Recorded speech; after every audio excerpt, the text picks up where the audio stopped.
नमस्कार दोस्तों, TGT aspirant में आपका एक बार फिर से स्वागत है। आज हमारा न्यू टॉपिक होगा वेन डायग्राम यानी वेन आरेख। तो हम कुछ सेट के वेन डायग्राम बनाकर आपको दिखाते हैं। देखिए, ये हमारा यूनिवर्सल सेट है। इस बॉक्स को हमने मान लिया एक यूनिवर्सल सेट और ये हमने एक सबसेट मान लिया यूनिवर्सल सेट यू का।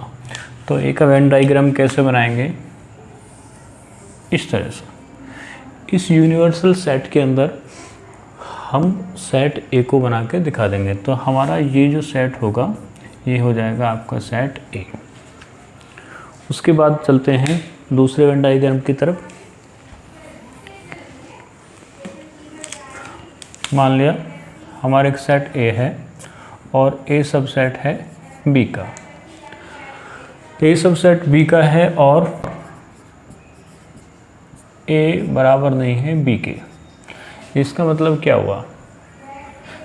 इसका मतलब यह कि ए के सारे एलिमेंट बी के अंदर हैं, यानी ए बी सेट के अंदर है। तो इसका हम कैसे बनाएंगे? हमारा सेट जो इसका मान लेते हैं हम बी सेट और ए इसके अंदर कहीं पे भी इसको बना सकते हैं। ये हमारा सेट हो गया ए सेट। तो इसका डायग्राम होगा ये ए सबसेट ऑफ बी। तो इसका डायग्राम होगा, क्योंकि ए के सारे के सारे जो एलिमेंट होंगे वो बी के अंदर होंगे, इसका मतलब जो सेट ए होगा वो सेट बी के अंदर होगा। तो इसका डायग्राम हो जाएगा इस प्रकार से। उसके बाद ए यूनियन बी, माना दो सेट हमने माने ए और बी। कैसे कि ए सबसेट हो यूनिवर्सल सेट का और बी भी सबसेट होगा यूनिवर्सल सेट का। तो हमको ए यूनियन बी दिखाना। ए यूनियन बी डायग्राम कैसे बनाएंगे? देखिए, ये हमने मान लिया सेट ए और दूसरा सेट हमने मान लिया बी। तो ए यूनियन बी का मतलब है कि ए के एलिमेंट और बी के एलिमेंट दोनों को मिलाकर जो एक सेट बनता है वो हमारा ए यूनियन बी सेट होता है। तो दोनों को मिलाकर हमारा जो पार्ट होगा ये टोटल पार्ट हमारा ए यूनियन बी कहलाएगा, ये टोटल पार्ट। उसके बाद ए इंटरसेक्शन बी की बात करते हैं। ए इंटरसेक्शन बी, देखिए A intersection B. A intersection B कैसे दिखाएंगे? ये हमारा सेट ए है और ये सेट है हमारा बी। तो ए इंटरसेक्शन बी का मतलब है कि सेट ए और सेट बी दोनों का जो कॉमन पार्ट होगा। तो वो कॉमन पार्ट हम देख रहे हैं, ये वाला पार्ट जो है वो दोनों में है, ए और बी दोनों में है। ये पार्ट ए हो गया इतना और ये पार्ट हो गया बी, और इन दोनों में जो कॉमन पार्ट है ये आपका कॉमन पार्ट हो गया। तो इसका जो वेन डायग्राम होगा इस प्रकार से होगा। उसके बाद बनाते हैं नेक्स्ट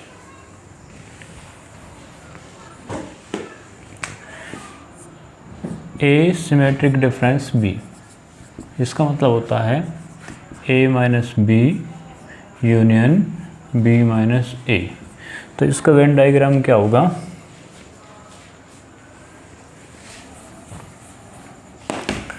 ये सेट ए बना दिया हमने और ये सेट हो गया हमारा बी। ये सेट ए और ये सेट हो गया बी। ए माइनस बी का मतलब है ए का वो पार्ट जो बी में नहीं है। तो वो पार्ट आपका होगा ये वाला,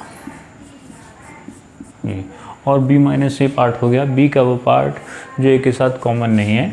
तो ये वाला पार्ट होगा ये।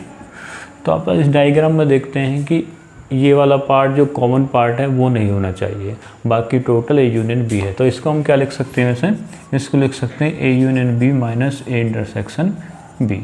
यानी ए यूनियन बी में से जो इंटरसेक्शन बी पार्ट है ये वाला पार्ट नहीं लेना है, वो सिमेट्रिक डिफरेंस होगा सेट ए और सेट बी का। उसके बाद बात करते हैं कॉम्प्लीमेंट ऑफ ए सेट। ये हमारा यूनिवर्सल सेट है, ये सेट ए है, इसको सेट को ए बोल दिया। तो हमारा कॉम्प्लीमेंट ऑफ सेट ए क्या होता है? ये होता है यू माइनस ए।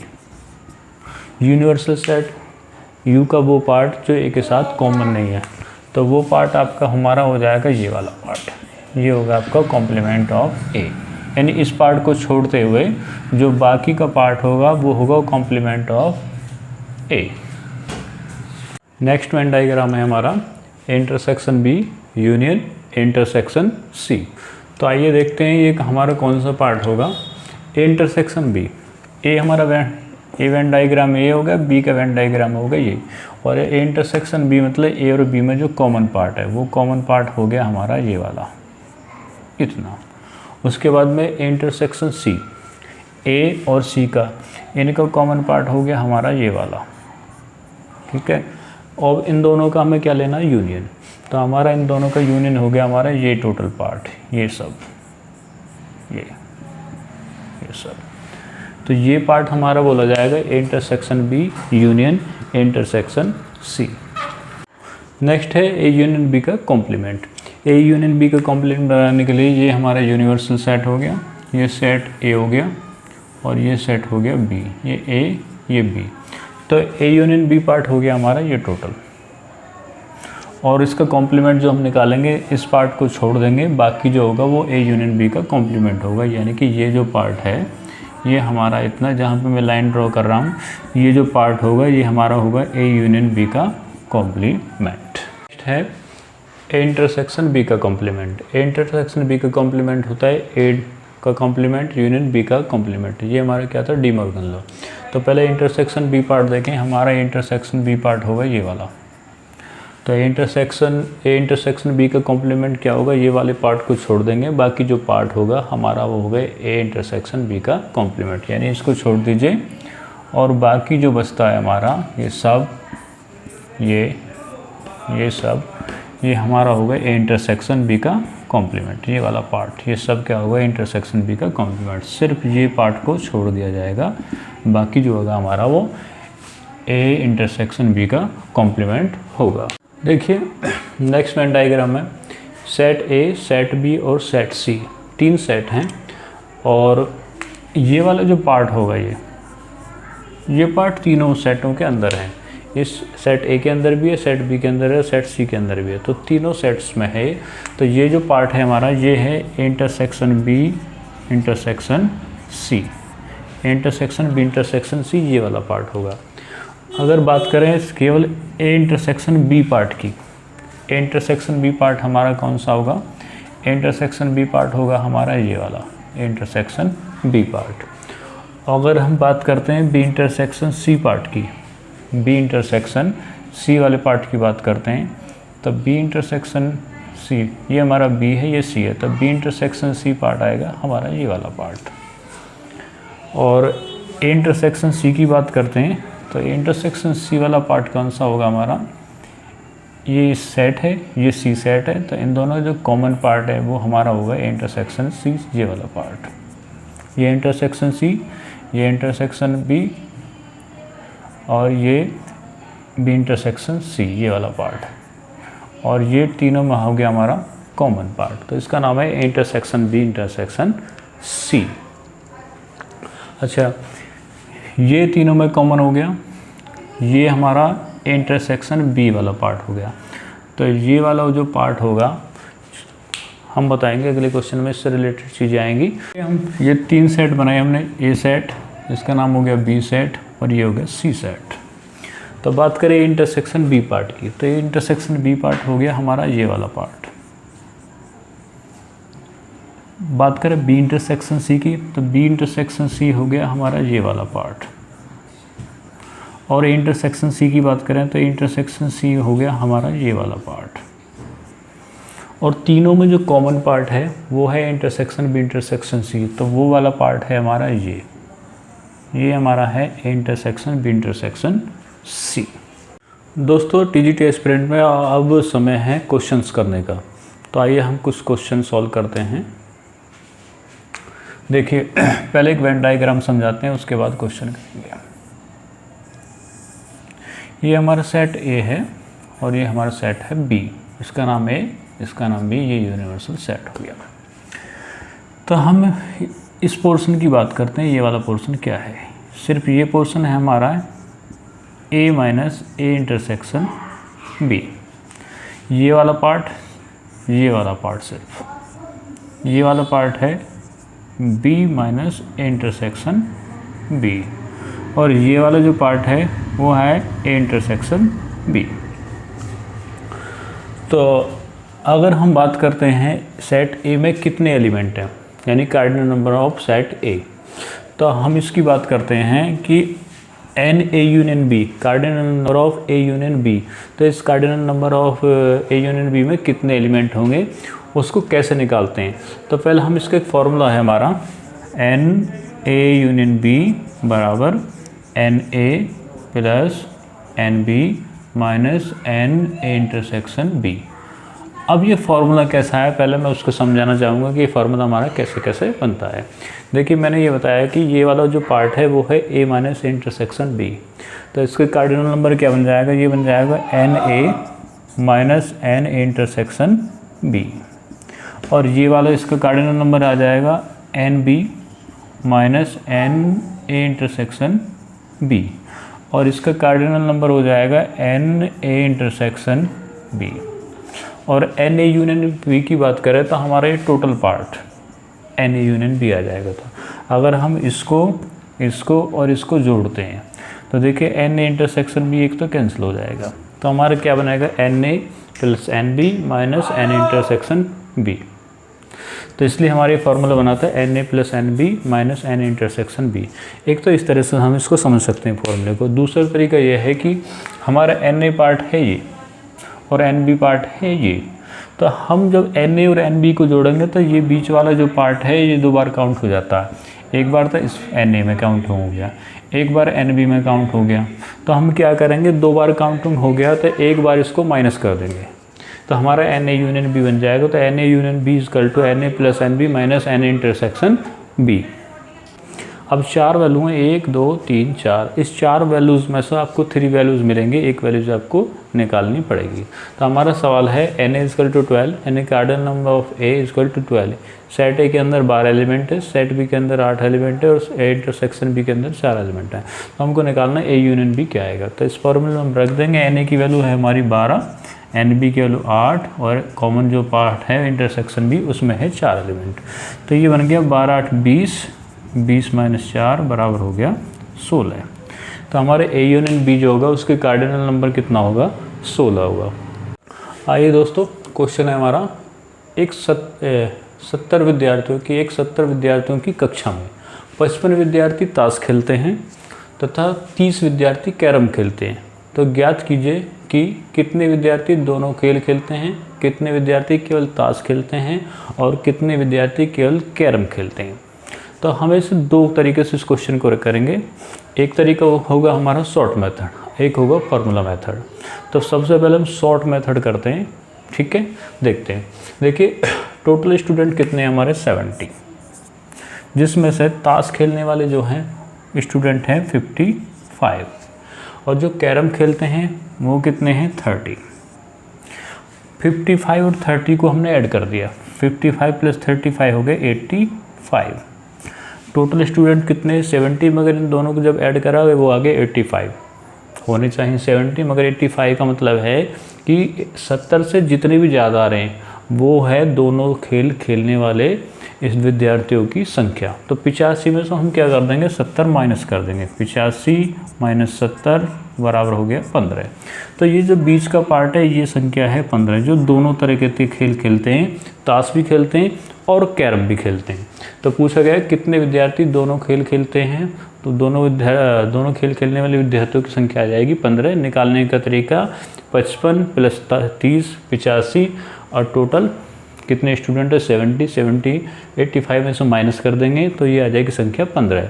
जो 15 संख्या आ जाएगी ये दोनों खेल खेलने वाले विद्यार्थियों की संख्या होगी। उसके बाद में पूछा गया, यानी कि इसका आंसर हो गया हमारा 15। फिर दूसरा क्वेश्चन है कितने विद्यार्थी केवल ताश खेलते हैं। देखिए ताश खेलने वाले 15 व्यक्ति ऐसे हैं जो दोनों खेल खेलते हैं, ताश भी खेलते हैं और कैरम भी खेलते हैं। मगर क्वेश्चन में पूछा गया केवल ताश खेलने वाले, तो केवल ताश खेलने वाले कैसे निकालेंगे, 55 में से जो दोनों खेल खेलते हैं उनको हम माइनस कर देंगे। तो 55 में से 15 माइनस कर देंगे तो ये वाला पार्ट आ जाएगा 40। तो 40 ये वाला पार्ट, तो ये वो व्यक्ति हैं जो केवल ताश खेलते हैं। तो इसका आंसर आ जाएगा 40। फिर है कितने विद्यार्थी केवल कैरम खेलते हैं। तो कैरम खेलने वाला गोला है हमारा ये वाला, इसमें 30 व्यक्ति कैरम खेलते हैं, जिसमें से 15 व्यक्ति ऐसे हैं जो दोनों टाइप का खेल खेलते हैं, यानी ताश भी खेलते हैं और कैरम भी खेलते हैं। तो 30 में से हम जो कॉमन पार्ट है, जो दोनों खेल खेलने वाले हैं, उनको माइनस कर देंगे। 30 में से 15 घटा दिए 15, तो ये वाला पार्ट हो गया आपका 15 जो केवल कैरम खेलते हैं। तो केवल ताश खेलने वाले 40, केवल कैरम खेलने वाले 15 और दोनों खेल खेलने वाले 15 व्यक्ति। तो 15 15 30, 30 40 70, तो टोटल कितने स्टूडेंट हो गए 70। तो इस तरह से एक तो ओरल मेथड इस तरह से यूज़ कर सकते हो। दूसरा तरीका आपका फॉर्मूला है। फॉर्मूला हमने बताया था, फॉर्मूला था हमारा NA यूनियन B बराबर NA प्लस NB और माइनस NA इंटरसेक्शन B। तो NA यूनियन B की वैल्यू 70, ये वैल्यू हमारी 55, NB हमारी 30 है और NA इंटरसेक्शन B हमको निकालना है। 55 और 30 85, ये इधर माइनस का प्लस हो जाएगा। N इंटरसेक्शन B बराबर 85 और ये 70 इधर माइनस, तो N इंटरसेक्शन B बराबर हो गया 15। तो दोनों खेल खेलने वाले विद्यार्थियों की संख्या 15 ऐसे निकाल सकते हैं। उसके बाद में ये तो ऐसे हो जाएगा, N इंटरसेक्शन B की हमने वैल्यू निकालती है बाई फॉर्मूले से। दूसरा इसमें पूछा गया केवल ताश खेलने वाले, तो उसको हम क्या लिखेंगे, ये लिखा जाएगा NA minus B। NA minus B का मतलब है वो व्यक्ति, उन व्यक्तियों की, यानी उन स्टूडेंटों की संख्या जो B के साथ कॉमन नहीं है, यानी दोनों ताश यानी दोनों गेम नहीं खेलते हैं। तो NA माइनस B इसका फॉर्मूला है आपका NA minus N intersection B, NA minus N intersection B।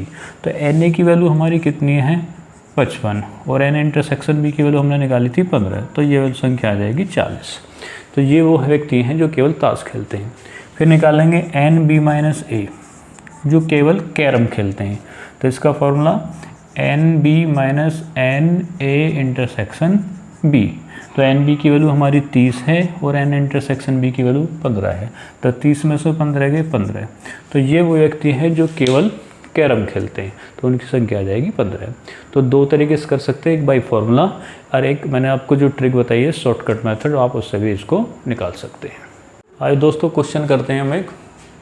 किसी विद्यालय की बास्केटबॉल टीम में 21, हॉकी टीम में 26, फुटबॉल टीम में 29 लड़के हैं। अब यदि 14 लड़के हॉकी और बास्केटबॉल, 15 लड़के हॉकी और फुटबॉल, 12 लड़के फुटबॉल और बास्केटबॉल, 8 लड़के हॉकी, बास्केटबॉल और फुटबॉल तीनों खेल खेलते हैं, तो खेलने वाले कुल लड़कों की संख्या बताइए। देखिए बास्केटबॉल कितने खिलाड़ी हैं, कितने लड़के हैं 21, तो हमने लिख दिया उसको cardinal number of B for basketball खेलने वाले खिलाड़ियों की संख्या। तो इसी तरह के हॉकी खेलने वाले लड़कों की संख्या उसको NH से लिख दिया, और फुटबॉल खेलने वाले लड़कों की संख्या को लिखा हमने NF से, वो दे रखी है 29। इसी प्रकार से B इंटरसेक्शन H यानी कि बास्केटबॉल और हॉकी दोनों खेल, बास्केटबॉल और हॉकी खेलने वाले खिलाड़ियों की संख्या 14, हॉकी और फुटबॉल खेलने वाले खिलाड़ियों की संख्या इसमें 15 है, फुटबॉल और बास्केटबॉल खेलने वाले खिलाड़ियों की संख्या 12 है, और बास्केटबॉल, हॉकी और फुटबॉल खेलने वाले खिलाड़ियों की संख्या कितनी है 8, तीनों खेलों को खेलते हैं। तो हमें निकालना कि इस मतलब जो विद्यालय में खेल खेलते हैं लड़के उनकी संख्या कितनी है, वो हमको फाइंड करनी है। तो इसके लिए हमारे पास फॉर्मूला है cardinal number of B union H union F, यानी बास्केटबॉल, हॉकी और फुटबॉल खेल खेलने वाले लड़कों की संख्या। तो फॉर्मूला है हमारा NB plus NH plus NF minus B intersection H minus NH intersection F minus F intersection B और plus NB intersection H intersection F। अब इसमें वैल्यू हम पुट करते हैं। NB की वैल्यू हमारी कितनी है 21, NH की वैल्यू कितनी है 26, NF की वैल्यू 29, फिर माइनस B इंटरसेक्शन H की वैल्यू है 14, H इंटरसेक्शन F की वैल्यू कितनी है 15 और माइनस F इंटरसेक्शन B इसकी वैल्यू दे रखी है 12, plus B intersection H intersection F की वैल्यू है 8। इसको सॉल्व करते हैं। 21 और 29 को जोड़ दे 50, 50 20 70, 70 6 76, 76 और 8 हो गया 84। तो प्लस वाले तो हो गए 84 और माइनस में देखते हैं 2 5 7 7 4 11, 11 का 1, हंस लगे 1, 1 और 1 2 और 1 3 और 1 4, 41। इसको माइनस कर दिया, 4 में से गया 3, 8 में से 4 गया 4। तो हमारा आंसर आ गया 43 यानी 43। तो उस विद्यालय में जो खेल खेलते हैं बच्चे या लड़के, उनकी संख्या कितनी है? 43।